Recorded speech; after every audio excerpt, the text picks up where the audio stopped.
Welcome to The Positioning Show, where we discuss topics related to the practical application of positioning for marketing, sales, and product teams. I'm April Dunford, a consultant, author, and the world's leading expert on positioning for B2B technology companies. Hey, welcome to another edition of The Positioning Show with me, April Dunford. Hey, one of the things I get asked a lot about is the relationship between positioning and messaging, and how is that different from copywriting? And I know a lot of the companies that I work with struggle in this translation between positioning and messaging. And I thought it would be great to bring somebody really smart about this stuff on so we could have a good discussion. So I'm super, super happy today to announce that we have Emma Stratton joining us. I first met Emma a while back. Like, we were on a virtual panel discussion together, and I had never met her before, and I was not familiar with her work. But at the end of the panel discussion, I thought, wow, who is this person? She's really smart. I should call her up and we should just talk and hang out and stuff. And so we did. And I feel very happy to know her. Anyways, the next time I bumped into her was at a conference, and she gave this great talk on how to create jargon-free messaging. And it was so good. And it was really impactful on me personally, because let me tell you, I fight the battle against jargon every day around here, and I don't always win. So, in fact, sometimes I catch myself using some terrible tech jargon, like next generation, advanced, whatever. And I find myself thinking, like, what would Emma say in this situation?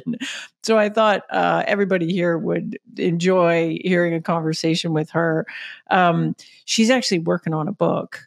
Maybe by the time you hear this, the book will be out or almost out, but she's working on a book on messaging. It's called Make It Punchy: How to Write Simple Tech Messaging That Wins Hearts, Minds, and Markets. And little secret, she let me read an advanced copy of it. And man, it's good. Like, it's so good. I have often been asked by people, where's the book on messaging? Like, you wrote the book on positioning, April, but where's the book on messaging? This book is going to be the book on messaging. I'm so excited for it to come out. Anyways, Emma and I had a great conversation. I think you folks are really going to enjoy this. Let's get right to it. So, Emma, so great to have you on the podcast. We've been talking about this for like 9,000 years, I feel like. I feel like since the dawn of time, I'm like, yeah, we should get you on the podcast. It's a long time coming. I'm just glad the day has finally arrived. The day has finally arrived. Here. It's amazing. Look at us. We're doing it. We're not just talking about it. We're doing it. I'm so excited. Hey, so, so the background here is like, you and I met, I forget how we met, at a conference or something. Oh no, we were on a panel together talking about positioning. And, I'm the positioning lady. So usually I'm on the panel and there's other people on the panel talking about positioning. And usually I think those people are idiots. I shouldn't say that, but that's, the truth. And you came on this panel, in my opinion, smashed it. And I was like, oh, who's Emma? She's amazing at this. We should hang out. And then and then since then we met at conferences and stuff. So I thought you should come on. And in particular, I thought you had a lot of smart things to say about the relationship between positioning and messaging. And that's the thing that I get asked about a lot. So I thought, hey, come on the old podcast. We talk about that.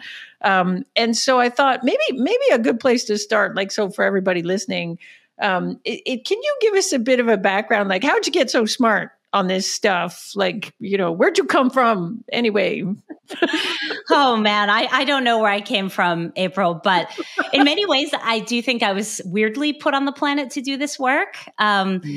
So, I mean, way back, I'm one of those people who was born a writer. So just some people are born day one, they know they want to write.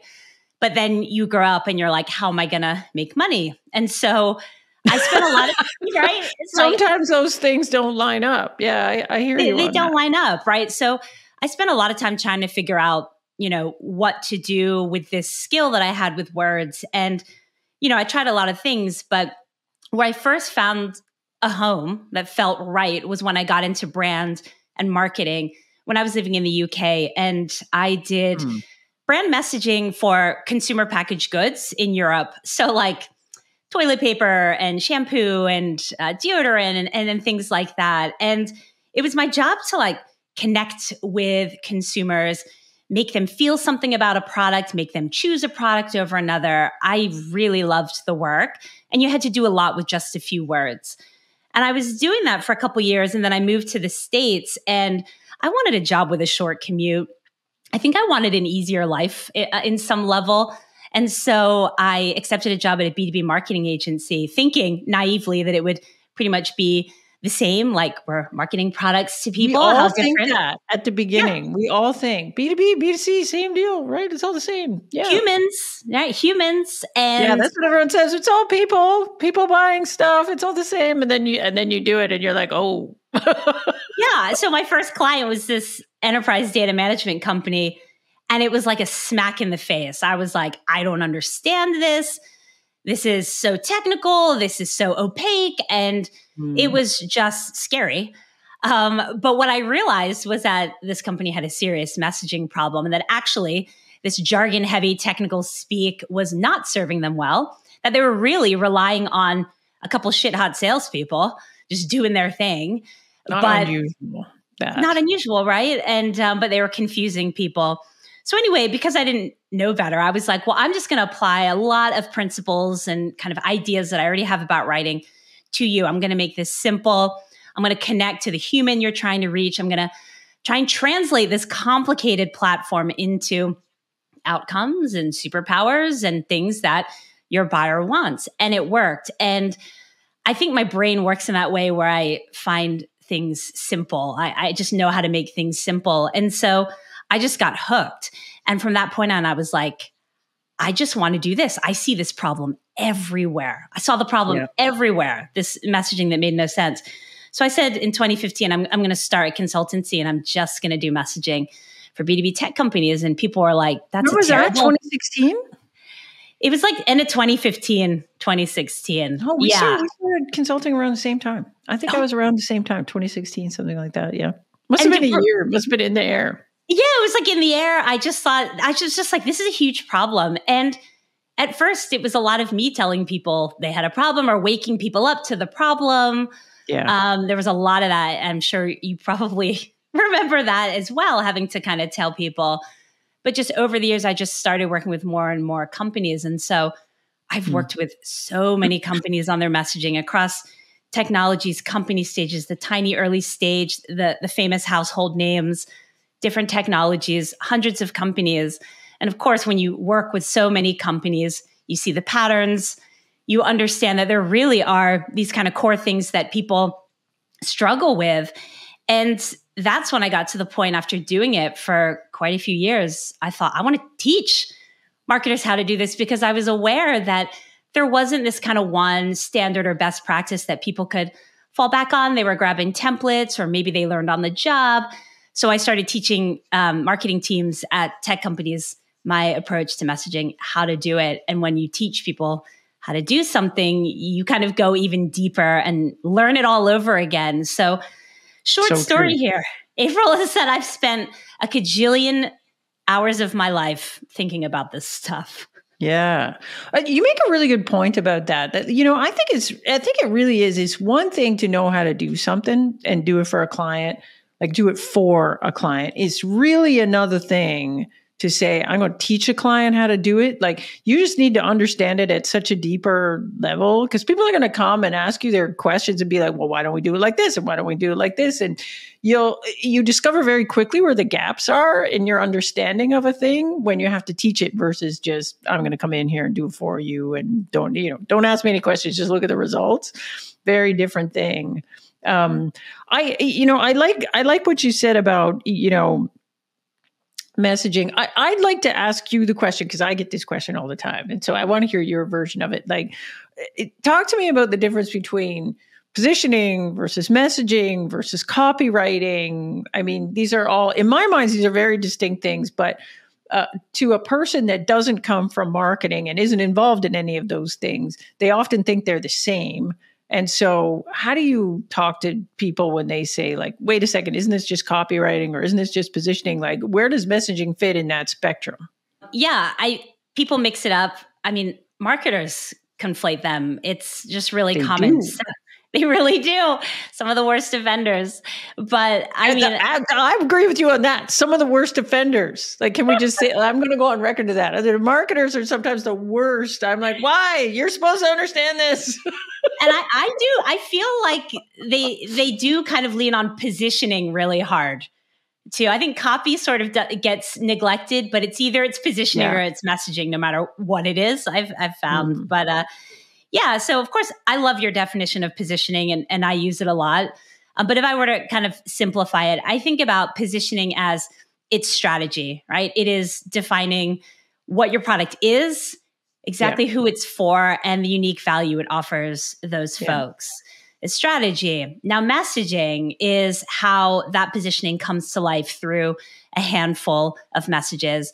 And it is how you consistently articulate that unique value to your buyer in a way that, you know, is going to grab them.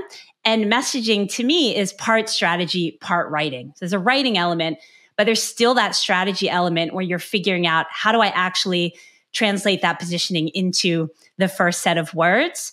Then copywriting comes after.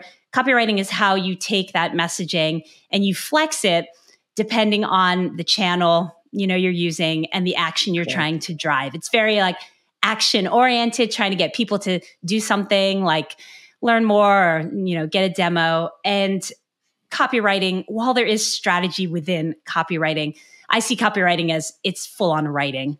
Right. It is about, you know, how do you take that message and flex it in different places. So that's how I define the three. And, you know, in that perfect world, we do them all. However, you know, when I do messaging engagements with clients, I am often doing a bit of positioning because there's almost always some positioning work that needs to be done.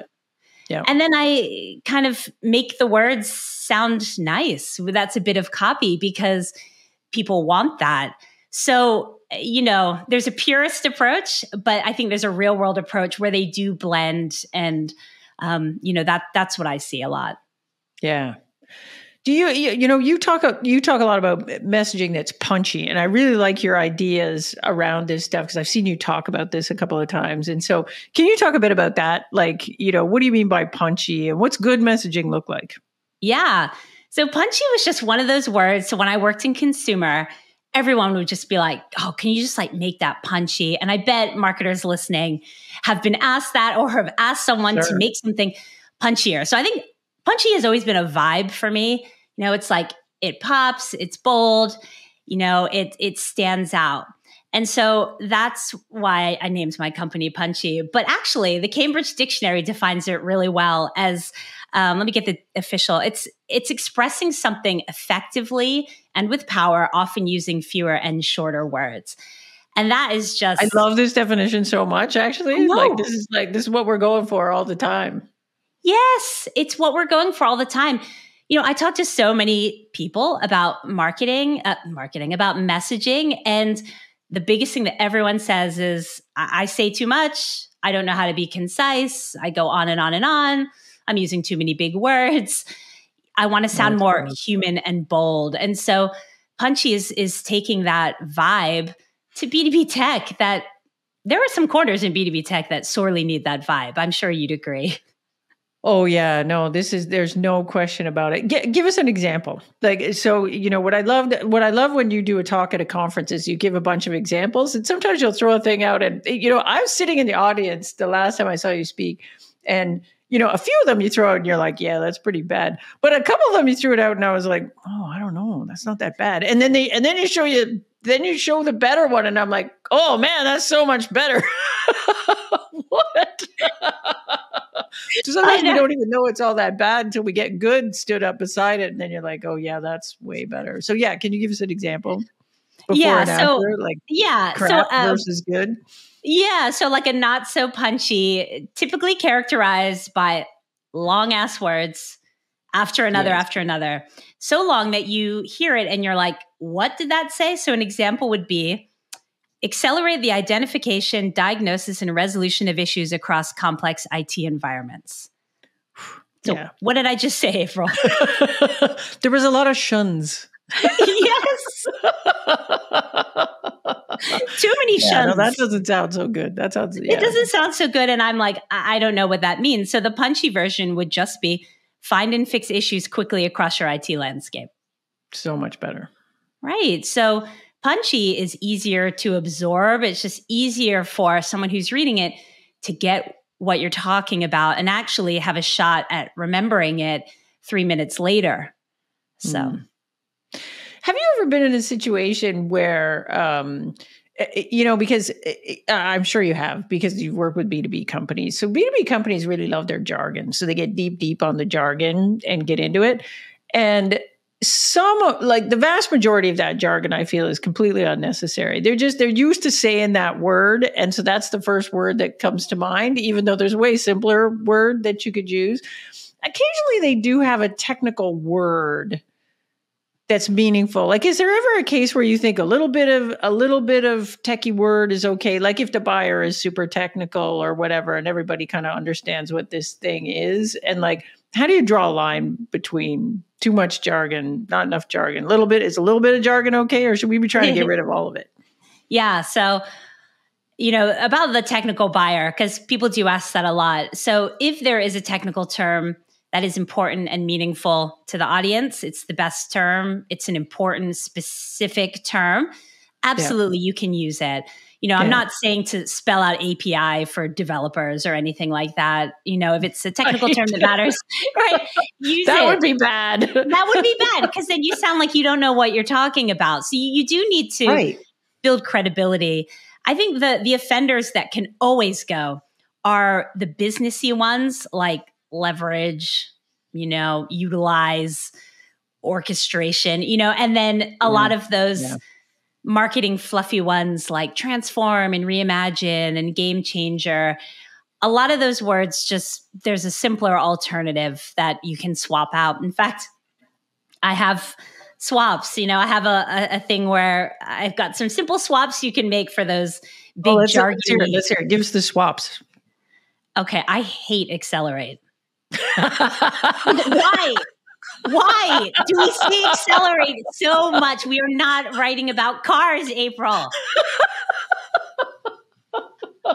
Oh man, I'm an offender on the accelerate. I think I'm accelerating a lot of things. This is why you don't want me doing messaging for you. I stay in my positioning lane because, like me with the I would be accelerating the hell out of all kinds of stuff if you let me write this. But April, accelerate. It's overused, I don't know why we love that word so much. We love that word in tech.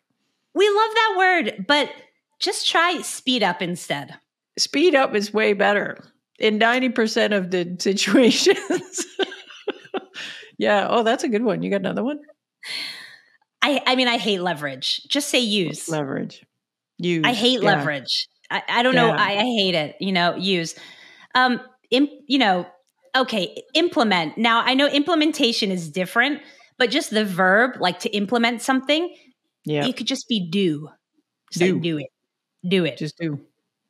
Yeah. So it's things like that. It's the words around that you want them to be plain. So you can have those technical terms that need to be there, but it's all the other words around them, like accelerate and implement and leverage and utilize. Those things can be swapped out, and it just makes your message easier to understand. Yeah.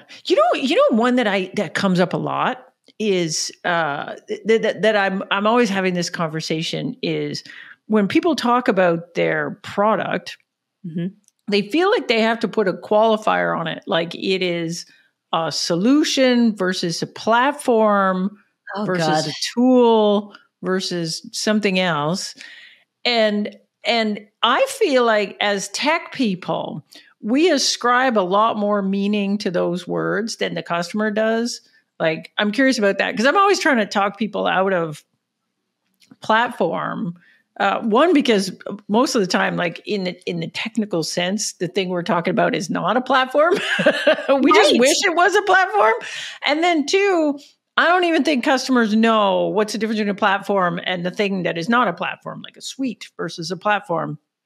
We think that's meaningful. I don't think most customers think it's meaningful. You ever get into that? Oh, absolutely. That one? Oh, yeah. That platform. Are we a platform? Should we say we're a platform? aspiring to be a platform. Yeah, I always tell them, look, customers are not obsessed with this word like you are. It doesn't have the same meaning. I think you're absolutely right.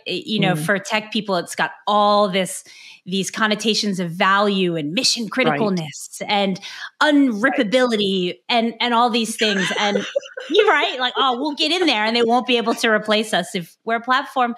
And I think customers are like, they're just glossing over that because everyone's saying they're a platform. And no, it doesn't have the impact or the oomph that they think it does.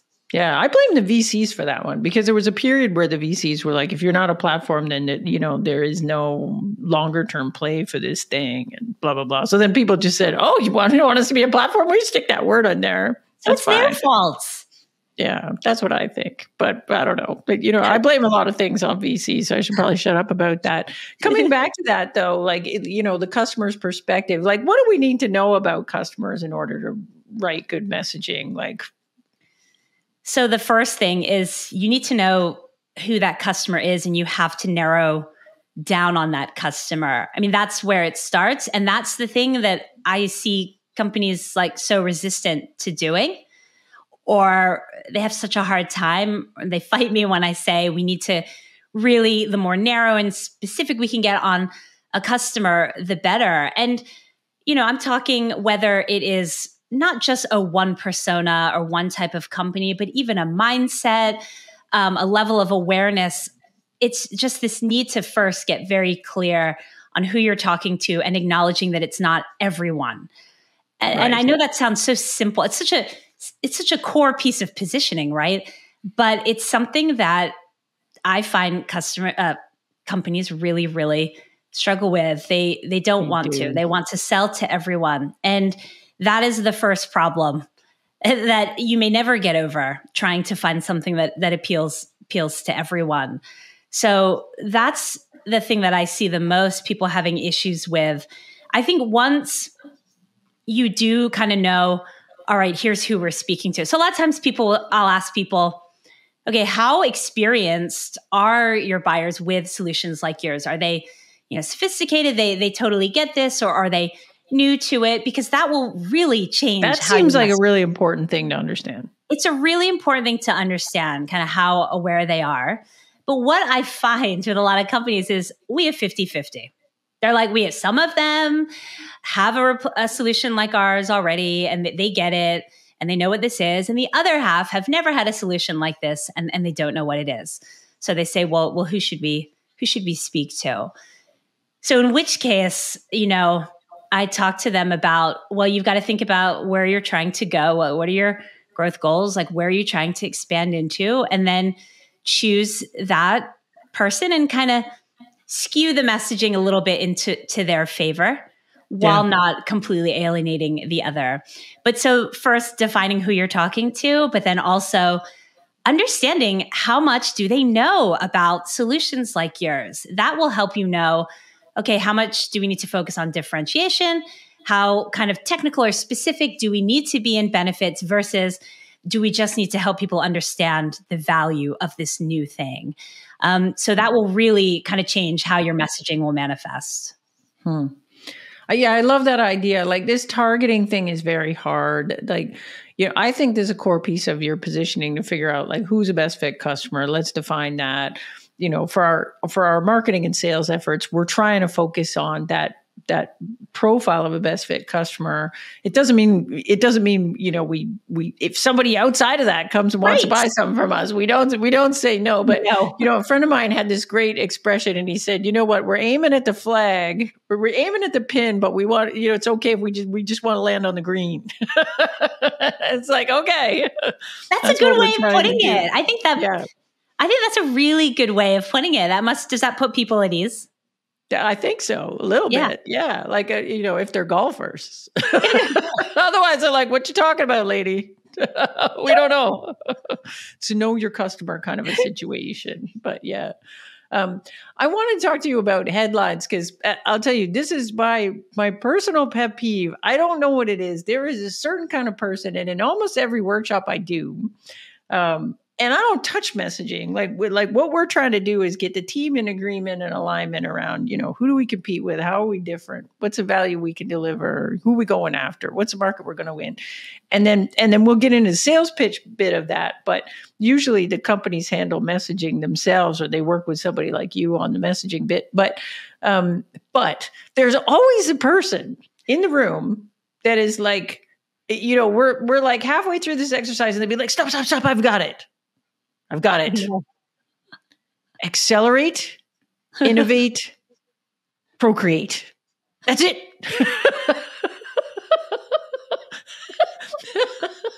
And I'll be like, I don't know what that is. I think it's a tagline, but that ain't what we're doing here. Like, people are weirdly obsessed with taglines. I don't know what it is. I know. I think in their little heart of hearts, they're like, I got a great tagline in me. And someday it's just going to come out and it's going to be so great that we literally don't have to say anything else. We're just going to say this tagline and everyone's going to go, give me that. I'm slapping the card down for that. I want that thing. But anyways, so taglines, headlines. And the great part about being the positioning lady is I'm kind of like, look, we're going to put copywriting off to the side. We're going to worry about that later. We're going to do headlines later.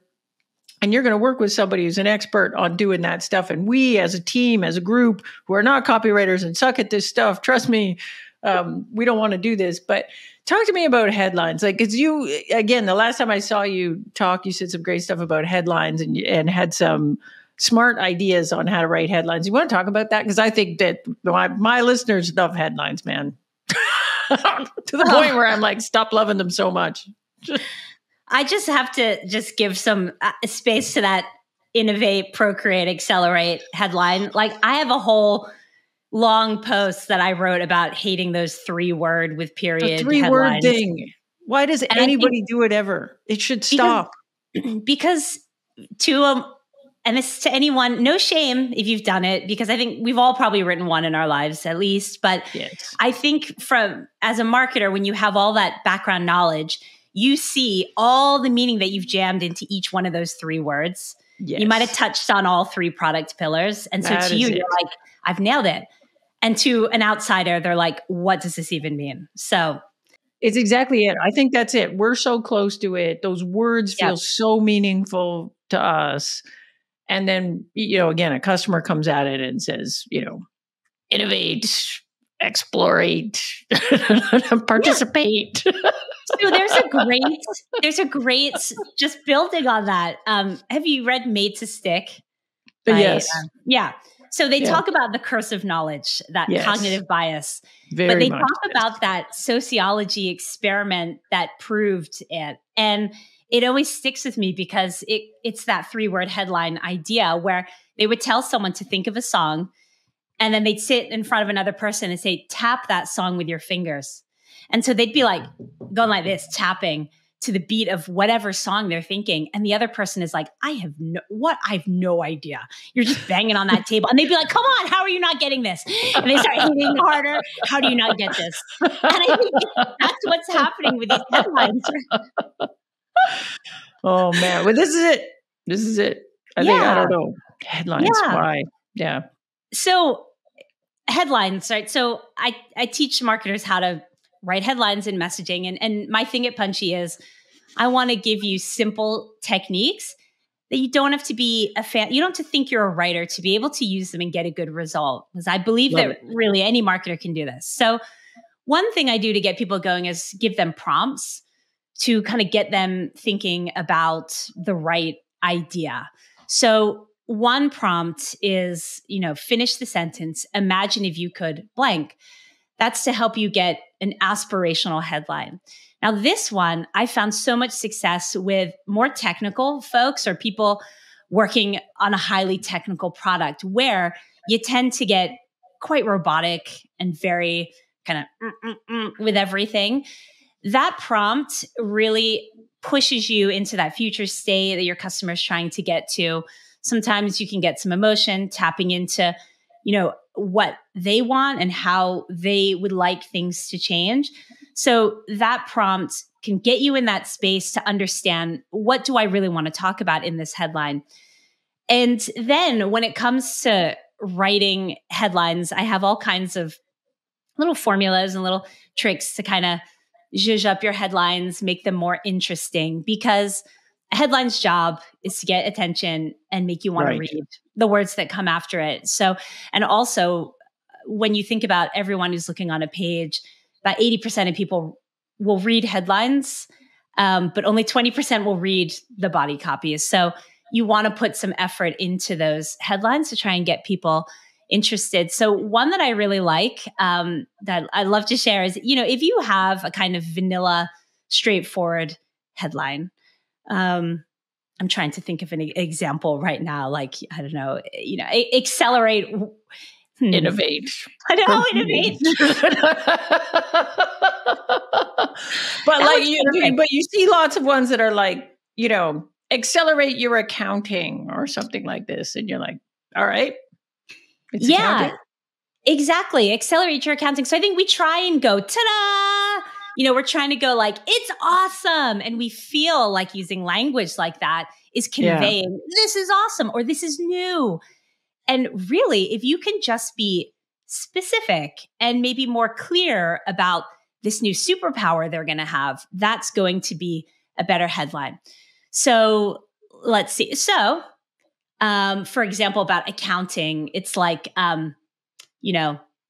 close your books without ever having to open a spreadsheet. So that is specific. And it's very clear on this new superpower you're going to have. It's like, oh my God, I'm going to be able to close my books without needing to go into a spreadsheet. I don't even know if that's possible. I don't understand accounting. But you see what I'm saying? Yeah. Getting more specific around the superpower they're going to have and kind of adding some detail so they can really picture it in their mind. That is going to be a more effective headline, because if that's all they read, they're going to have a really good takeaway as to what your product can do for them. So I'm a big fan of, can you get a bit of detail, a bit of specificness in that headline that may either help someone really grasp and picture what you're talking about, or connect to perhaps some differentiation that you want to highlight anyway? I think that specificity is such a big deal. Like, I think, when I'm working with companies and we're talking about differentiated value, there is a tendency for companies to go way too vague on that stuff. And they'll just be, well, the value is speed. And it's like, speed of what? How, like where, how fast, speed of what? And like, and half the time the speed's not actually even the value. It's something that happens because of the speed, And so then it's like, well, let's get really specific on that. I'm always using the example of like, I live in Toronto, on the Toronto airport. At one point, all the ads were HSBC, and they used to have these billboards, and they'd say like, together, apart. And I'd be like, are you a bank? What am I supposed to do with this together, apart thing? And I feel like a lot of the clients, when I'm working with them and we get talking about value prop stuff, they get so vague with it that, any company could say this. It's just as vague, but the more specific we can get on it, the more it retains the differentiation. So I like that a lot. Hey, so, I'm letting the cat out of the bag here, but you're working on a book. That's exciting. Yes. And I have seen an early version of this book, and frick, it's great. I'm so excited about it. I'm so happy for you. Like, I can't wait till this book comes out. I feel like it's, people always ask me, like, have you got a good book on messaging? And I'm like, no, like, isn't that weird? Like, isn't it like, why can't I point at a decent book on messaging? Like, there's 1,001 books on copywriting, but I feel like messaging's its own thing. And there isn't a good resource on that. And so I'm super excited that you're going to write this book. You've written this book. It's coming soon. I'll let you talk about when. And what I like about it is, it's my kind of book. It's like really actionable. Like, I feel like we have too many books in marketing that are just concepts and big picture idea books. And we don't have enough books that actually teach people how to do stuff in their day-to-day life.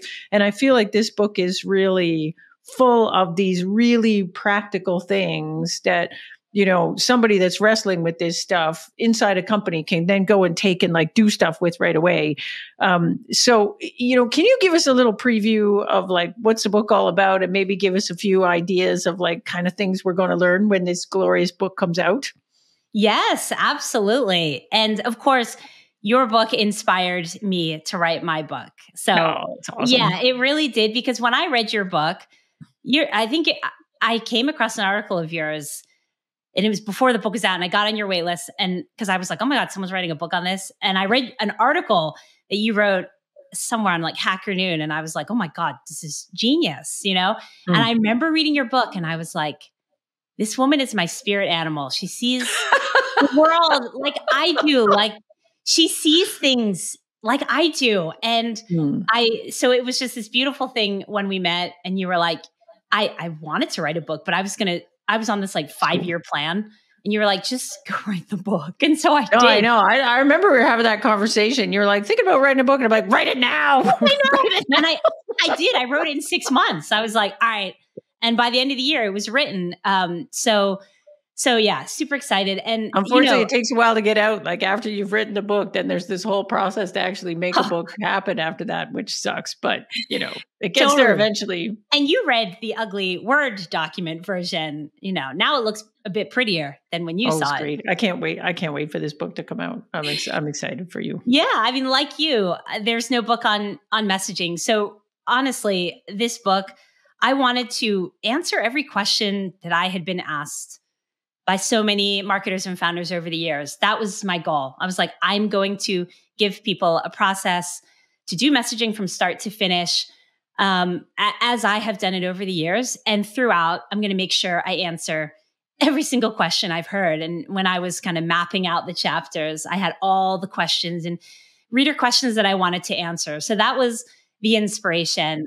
I want to give people a handbook that's dog-eared. I want a book that, people are able to just kind of go back to when they need to, and be able to do messaging, because messaging is hard. Okay. I've been doing it for so many years now.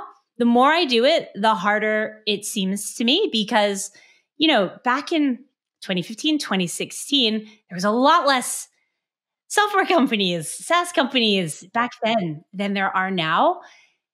And differentiation is harder, and everyone's, shouting the same thing. So it's hard. Now layer on top this, you have to write, which is inherently hard, and I think triggers something in people, like a fear and nervousness as well. Yeah, and marketers are expected to just know how to do it and be able to kind of whip it out in 2 seconds. So I wanted to give people a process that they could go. And it's my process, which acknowledges that sometimes we have to do a bit of positioning work in the beginning. And then sometimes the messaging, it can't just be this dour statement. Like it's got to be something that sounds kind of good. So it's got a bit of copy, and it takes you through that process. So it's starting from, what is messaging, and what framework am I working towards? And I have a very minimalist one that I suggest that can be used in kind of any situation. And then it goes into, deciding who are you speaking to. So that tough question of who's my audience. And then how to kind of really understand the problems and the desires that they have that are actually going to motivate them to make a change. Because sure, we got lots of problems, but only some of them are actually meaningful enough to get people to want to buy some really expensive software. So go into that. We talk about capturing, your product's unique value. So that's kind of a place where it connects with positioning. And then I kind of take you through, how do you think through a messaging framework? How do you think through hierarchy? How do you plan out? How do you focus on just, a core idea and not try and boil the ocean with your messaging? And then it gets into the brass tacks of, how do you write the damn stuff? How do you write the headlines? How do you write the benefit messages? I have a story framework, and then a bit on implementing it, what to do once you're done. So it really is that kind of start to finish approach to messaging. It's part strategy, part writing. And that's what the book's about. I just think it's so awesome. I can't wait till it's out. Like, I think it's going to become one of these books that, like, anybody in marketing that touches messaging, which is a lot of us, is going to want to have this book on their table. So I'm so excited. Where can people find you? Like, if people want to are you getting people on a list yet? Well, when's it coming out? Yeah. So the book comes out September 9th. So 9/9. is the big 9/9. Oh my gosh, that's actually soon. That's I know. Away. It's actually, I can already feel like the year is just like racing away with me. I don't know where April went. And it's going to be here before you know it. But you can go to punchy.co/book. And you can sign up just to be notified when it goes on sale. But I'll be on LinkedIn where I always am, talking about it all the time, talking about this stuff all the time. As we all are. As we all are. Okay, so when we write up the show notes for this, we'll have a link to that so that people can go and find your stuff. Well, listen, thanks so much for coming on the show. I really appreciate it. I think this was an awesome discussion. And again, like, I'm so excited for your book. I can't wait till it comes. I think everybody's going to freak out, and they should, because this is super necessary, needed thing that's coming. So I'm stoked about it. It's necessary, needed, success. That's it. That's it. There's a 3-word tagline for everything. This is going to be the name of this podcast from here on in. We just put it there. Done. On that note, we'll that's it. There's nothing else to say. Nothing else to say. Thank you so much, April, for having me. It was so fun, as always, to chat with you on all things marketing. All right. Thanks so much.